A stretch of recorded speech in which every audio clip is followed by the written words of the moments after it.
Queridas irmãs, queridos irmãos, que a doce e suave paz do Evangelho de nosso Senhor Jesus Cristo esteja e permaneça em nosso coração.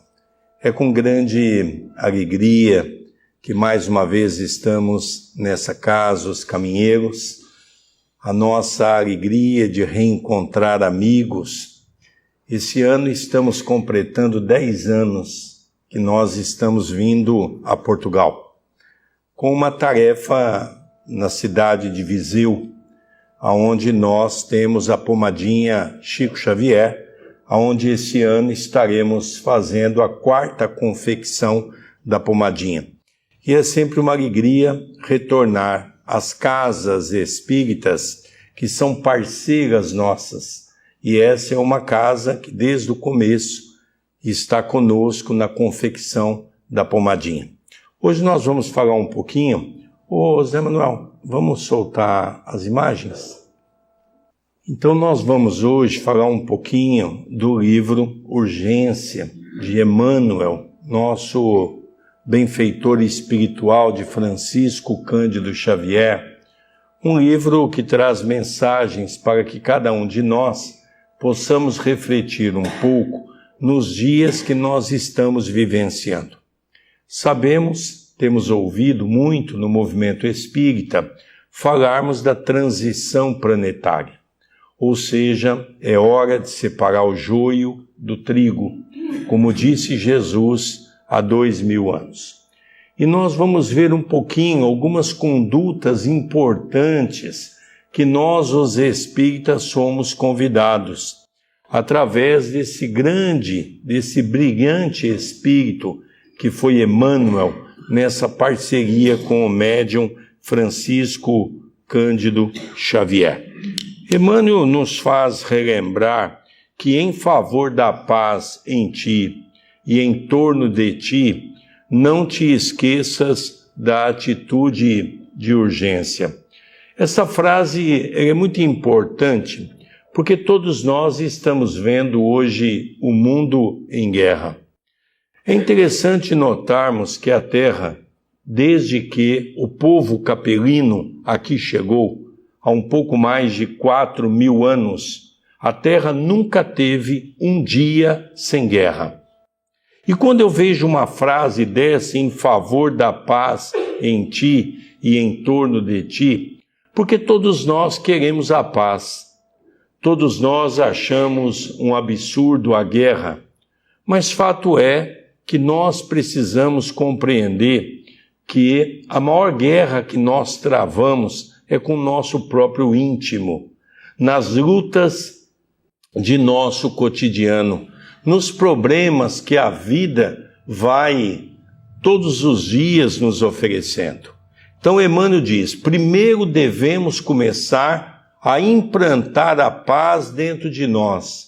Não adianta querermos num mundo de provas e de expiações, onde o mal ainda campeia sobre todos os cantos da terra, imaginar que a paz vai ser exercida por um decreto de algum governo. A paz vai ser exercida a partir do momento em que cada um de nós começarmos a buscar a paz íntima e a começarmos a viver a paz ao nosso lado. Por isso, diz Emmanuel, não te esqueças que é uma atitude de urgência. Coloca para todos nós de que o mundo precisa desse apaziguar, das lutas íntimas que carregamos. Cultiva a fé, diz Emmanuel, em Deus, para que não te falte a tranquilidade de espírito. Cultivar a fé. É interessante, uma palavra tão pequena, que quando nós vamos no vocabulário da língua portuguesa, tanto falada em Portugal quanto no Brasil, a fé tem a mesma denominação, acreditar, dar crédito. Então nós precisamos cultivar essa fé. É comum nós vermos as pessoas nos momentos difíceis da vida dizer, eu perdi a fé. Não, você não perdeu. A fé é como a paciência. Eu perdi a paciência. Não, você não perdeu. Você nunca teve. A fé é o acreditar em Deus. É o ter aquela confiança de que tudo aquilo que nós passamos na terra faz parte de uma necessidade. A doutrina espírita, logicamente, na condição de uma doutrina cristã, ela tem poderíamos dizer, uma facilidade sobre as outras religiões cristãs, porque a reencarnação propicia para todos nós a oportunidade de entender de uma maneira mais clara que toda a colheita de hoje faz parte de um plantio que nós fizemos ontem. Parece até ser uma coisa nova, mas não é, porque Paulo, numa das suas mensagens, ou na sua primeira epístola, Paulo já dizia: o plantio é livre, mas a colheita tornar-se-á obrigatória. A partir do momento que eu passo a acreditar em Deus, eu passo a ter dentro de mim uma fé. Jesus dizia que a fé é do tamanho de um grão de mostarda e que nós poderíamos remover montanhas quando nós tivéssemos essa fé interiorizada dentro do nosso coração. Continua Emmanuel, age sempre buscando servir. Interessante que quando nós lemos a Bíblia Sagrada, quando nosso Senhor Jesus Cristo diz aos discípulos, quando Pedro diz: Senhor, deixe que nós vamos servir. E Jesus então diz: o meu Pai Celestial, que estás nos céus, não me enviou à terra para ser servido, mas para servir. Ou seja, Jesus deu a todos nós o ensinamento de que deveríamos primeiro dar o primeiro passo e depois, num outro momento, Jesus completa para todos nós: façais aos outros o que gostaria que os outros vos fizessem. Lembra-te de que outros farão a ti o que fizeres dos outros e com os outros. Vivemos um mundo de provas e de expiações. Vivemos um mundo de ação e reação. Para cada coisa que nós fizermos, vai gerar uma reação.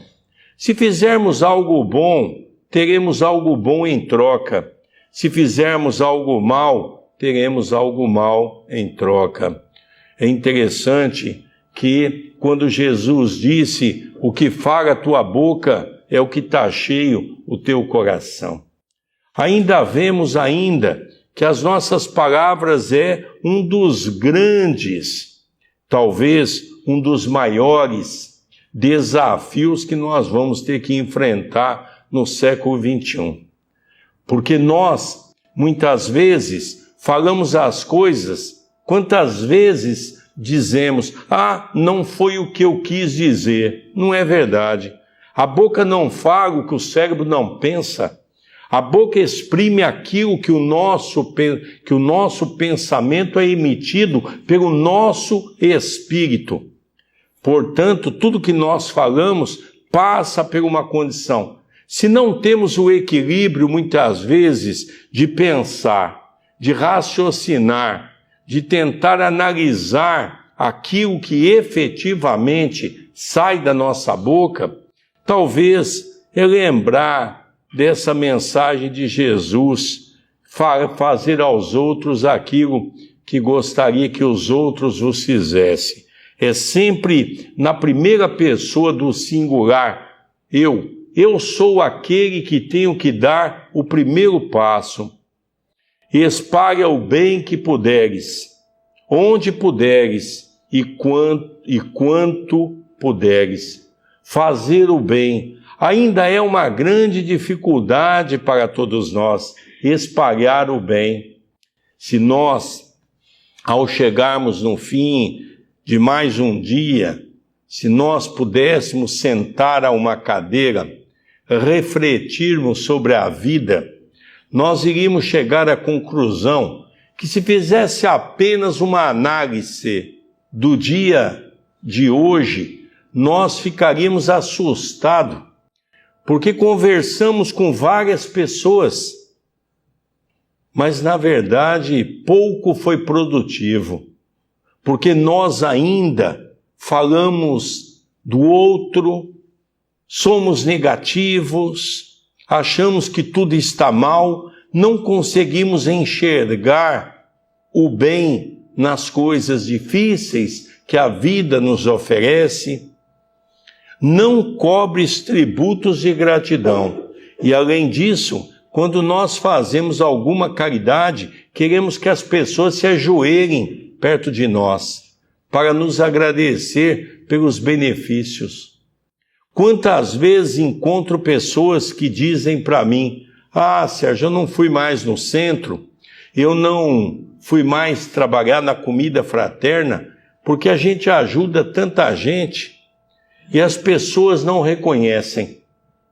Mas exatamente é nesse campo que nós percebemos que ainda não entendemos a mensagem de Jesus. Se nós realmente formos fazer alguma coisa para que o outro nos agrade, é preferível não fazer. É preferível deixar para o amanhã. Porque quando eu faço a ajuda para alguém, hoje a nossa casa espírita, que a nossa irmã mencionou do culto do Evangelho, quando veio a pandemia, o nosso doutor Adroaldo Modesto Gil, o benfeitor espiritual que nos acompanha, que está aqui conosco, ele sempre tem o hábito de nos dizer, para os grupos que estão sendo formados na área da caridade, no centro espírita, ele diz sempre o seguinte: quando nós vamos militar numa ação do bem para com o próximo, lembre sempre que o maior beneficiário é você, que está quebrando as raízes do orgulho, do egoísmo, da vaidade. Mas nós achamos que não. Nós achamos que nós somos benfeitores. E é por isso que nós temos grande dificuldade. Aproveito também, como a nossa irmã mencionou do domingo, quando começou a pandemia, o nosso doutor Adroaldo pediu para que nós fizéssemos o culto do Evangelho todos os dias. Hoje alcançando a marca de 500.000 visualizações por mês. E é muito interessante, pessoas do mundo inteiro acompanham o Evangelho e recebemos mensagens que faz com que nós continuemos pelo esforço, pela dedicação. Não é fácil você programar a família para ter o culto do Evangelho todos os dias no mesmo horário. Então nós fazemos o culto do Evangelho de segunda até sábado, às 19h30, horário Brasília. Logicamente, Portugal hoje com 3 horas a mais, então 22 horas e 30 minutos. E no domingo nós fazemos o horário de nosso lar, às 6 horas da tarde, às 18 horas. Portugal, às 9 horas da noite. Então nós percebemos, quem quiser nos acompanhar o Evangelho pela TV A Caminho da Luz, que esse mês atingiu 10 milhões de visualizações desde que nós passamos para o sistema do YouTube, não é? Então isso mostra exatamente o quê? A importância de nós levarmos as mensagens do Evangelho para as pessoas que necessitam, para as pessoas que precisam. Continua Emmanuel: abstente de procurar defeitos no próximo. O Zé Manuel já falou que aqui em Porto nós temos um grupo de pessoas selecionadas, não é? Ninguém fala mal dos outros. Mas lá no Brasil é um terror, não é? Quem é lá do Brasil sabe que nós temos até uma brincadeira que se faz, que tem muitas pessoas que têm, quando vai ser enterrado, precisa 2 caixão, um para o corpo e outro para língua, né? Tem pessoas que têm uma língua parece bage de feijão, né? Não sei se vocês conhecem o que é uma bage de feijão, mas ela vai aumentando, né? Então Emmanuel nos chama a atenção num dos grandes problemas da humanidade, porque nós somos capazes de ver defeito em tudo e em todos, recordando que todos nós, os espíritos ainda vinculados à evolução da Terra, temos ainda o lado escuro do próprio ser por iluminar. Então veja que Emmanuel faz um convite mostrando que todos nós, mesmo porque Jesus já disse, aquele que não tem pecados, atire a primeira pedra. Então todos nós sabemos que nós somos espíritos imperfeitos. E nós temos que ser, na condição dos espíritas cristãos, os primeiros a começar a olhar o próximo com outros olhos, com os olhos mais voltados ao cristianismo. Nós somos capazes de julgar as pessoas, condenar as pessoas. Isso nós temos uma facilidade muito grande de fazer. Somos capazes de incriminar uma pessoa sem sequer saber se aquele fato é verdadeiro ou não, é verídico ou não. É muito triste a nossa condição na Terra. É muito triste o nosso parecer na Terra quando nós vamos delinear um pensamento sobre o nosso próximo.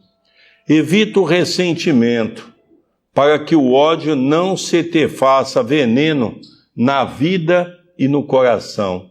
Essa palavra ressentimento é uma palavra muito interessante. Ressentimento vem da palavra sentir de novo.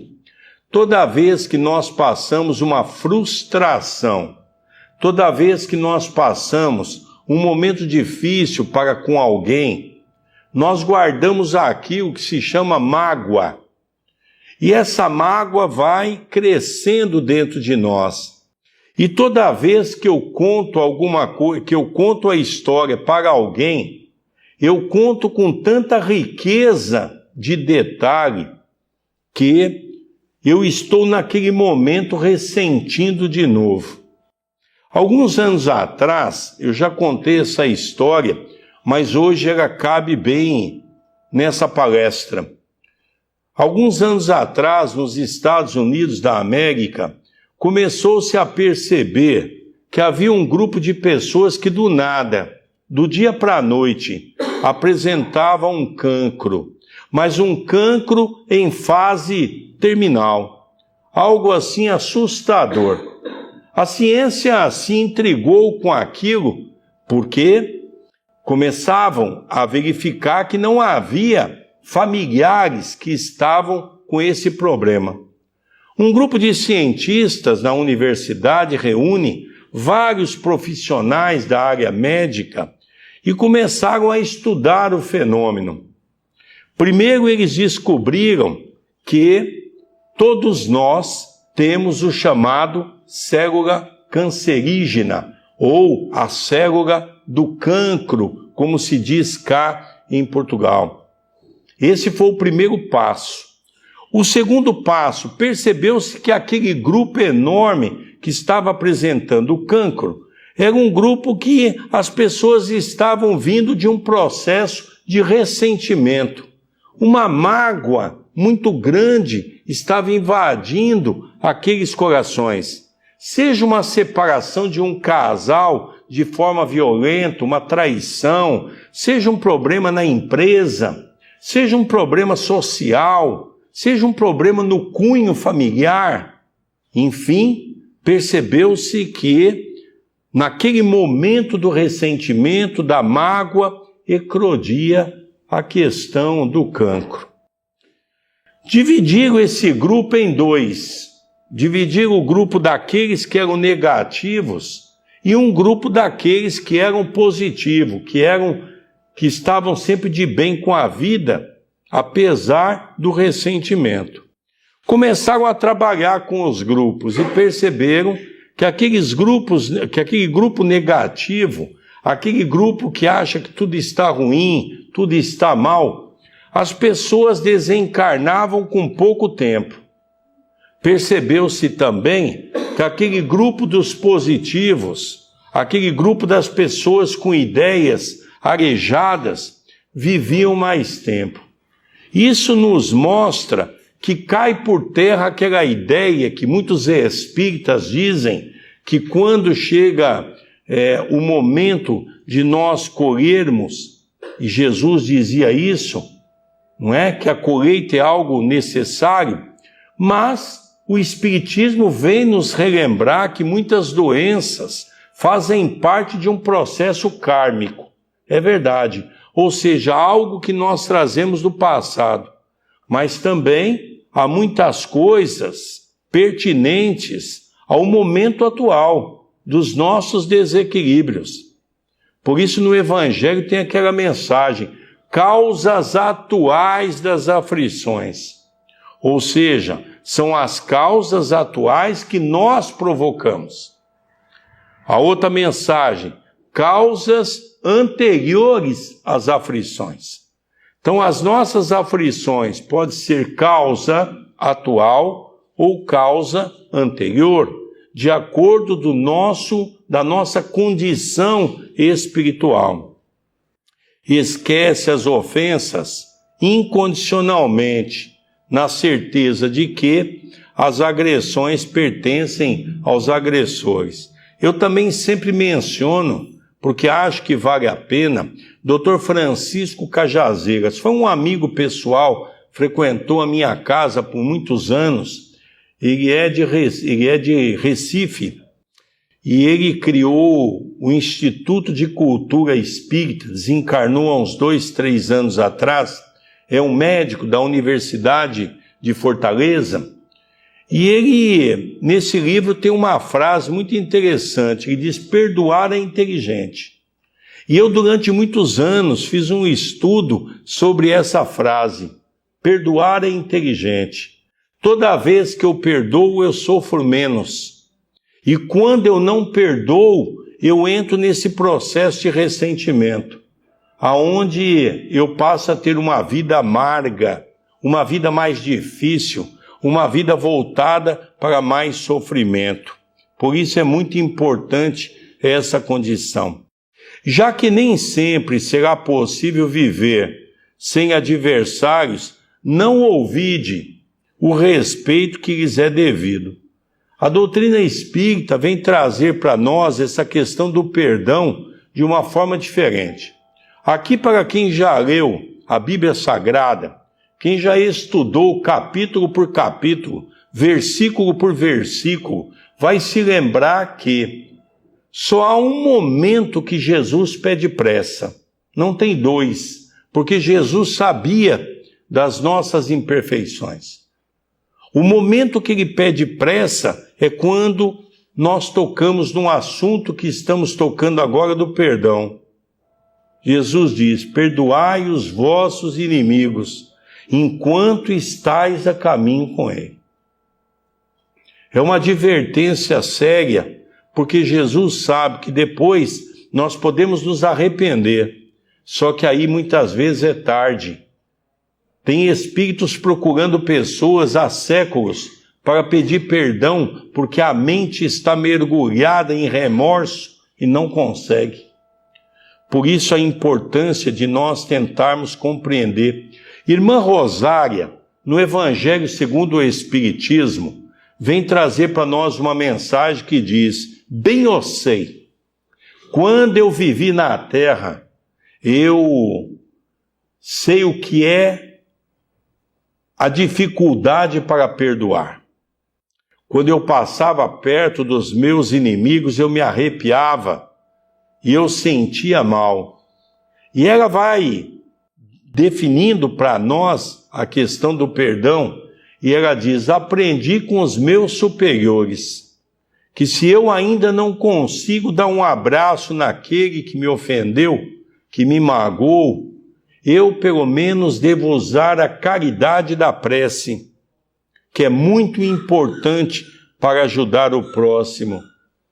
Se erraste, apressa-te a corrigir. Como é difícil isso para nós, porque está ligado a essa outra. Na hipótese de haveres ferido alguém, solicita desculpa a quem prejudicaste, reparando essa ou aquela falta cometida. Nós ainda temos dificuldade de pedir desculpas. Somos sabedor que nós estamos errados, mas ainda temos aquele orgulho tolo, a nossa vaidade, o nosso egoísmo. Jesus, sabendo das nossas imperfeições, Jesus já dizia para todos nós: abandonai o homem velho que está dentro de vós, para que um homem novo possa eclodir. O homem velho é a simbologia do nosso orgulho, do nosso egoísmo, da nossa vaidade, da nossa intolerância, da nossa impaciência. É aquele homem que nós carregamos há séculos, ainda diante da ignorância humana. O homem novo é aquele que já consegue projetar nosso Senhor Jesus Cristo como nosso guia, nosso modelo, que deixou as lições para que nós pudéssemos exercer em nosso dia a dia. Cumpre o dever a que te empenhaste. Que dever é esse? Capítulo 15 do Evangelho segundo o Espiritismo, como tema central: fora da caridade não há salvação. Não existe outro caminho para nós seguirmos na terra, na busca de nossa evolução, se não for no exercício da caridade. Caridade essa que pode ser considerada caridade material e caridade espiritual. Um sorriso é caridade, um abraço é caridade, uma palavra amiga é caridade. Como também para países como o nosso, de terceiro mundo, no caso, o Brasil, a caridade material é, sem sombra de dúvida, o que mais se destaca. Então nós vemos que existe um campo muito grande. Partindo agora já para o encerramento dos nossos comentários, diz Emmanuel: guarda a fidelidade aos compromissos assumidos, para que os teus companheiros se te mantenham fiéis. Isso é uma coisa muito séria, porque nós somos pouco ou temos pouco condições de manter a fidelidade aos compromissos que assumimos com as pessoas. Hoje nós assumimos muitos um compromisso com o Espiritismo cristão, um compromisso com Jesus, para que nós pudéssemos fazer de nossa vida, termos essa condição de ser fiel a esse trabalho que o Cristo nos oferece. Não acredites em facilidade sem apreço. Quem estiver vindo no Espiritismo, achando que aqui nós vamos resolver os problemas, que os Espíritos hão de resolver todos os nossos problemas, é um grande engodo, é um grande engano. Os Espíritos não conseguem resolver os nossos problemas. Os Espíritos sempre nos trazem auxílio nos dando força, nos dando coragem para nós continuarmos a nossa caminhada. Mas existem problemas no campo da saúde, principalmente, que são coisas que nós temos que passar, muitas vezes, porque são assuntos que nós trazemos do passado. E a última lâmina nos mostra: conserva correção nas tarefas pequenas, para que essa mesma correção não se te faça pesada nas grandes tarefas. Uma casa espírita, por exemplo, muitas pessoas imaginam que o cargo mais importante é do médium principal. Ainda muitos têm essa ideia de médium principal, ou de um presidente de uma casa, ou de um dirigente de um trabalho. Na verdade, todas as tarefas que nós temos, feitas com amor, é de suma importância. Desde aquele que coloca o copinho com água para tomarmos depois do passe, desde aquele que varre o chão para que nós podemos ter uma casa limpa ao chegarmos, todos, absolutamente todos, somos importantes. Diante daquele trabalho feito com amor, e quando nós fazemos uma pequena atividade com amor, os Espíritos gradativamente vão colocando para todos nós novos deveres, novas oportunidades de crescimento espiritual. Por último, nos instantes de crise, não te suponhas a única pessoa em provação sobre a terra, para que a tua dor não se converta em perturbação. Isso é muito interessante todos nós notarmos. Nos instantes da crise que todos nós passamos, não devemos imaginar que somos os únicos a sofrer na terra, os únicos a passar por provação, mas vamos entender que essas provações são importantes. No capítulo 9 do Evangelho, do item 7, da paciência, o Espírito inicia a mensagem dizendo: a dor é uma bênção que Deus envia aos seus eleitos. A dor é quando suportada, quando entendida no seu astral de amor, entendendo que ela faz com que nós possamos crescer no âmbito espiritual, logicamente isso traz para todos nós um conforto para o nosso coração.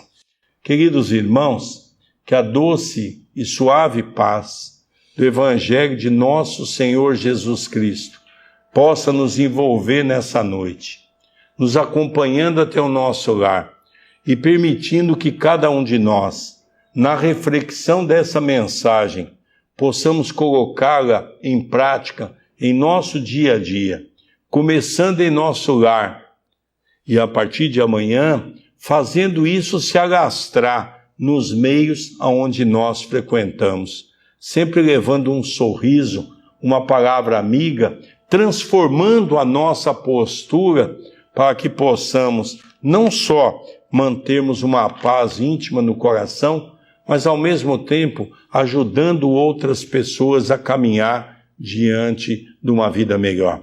Muita paz no coração de todos.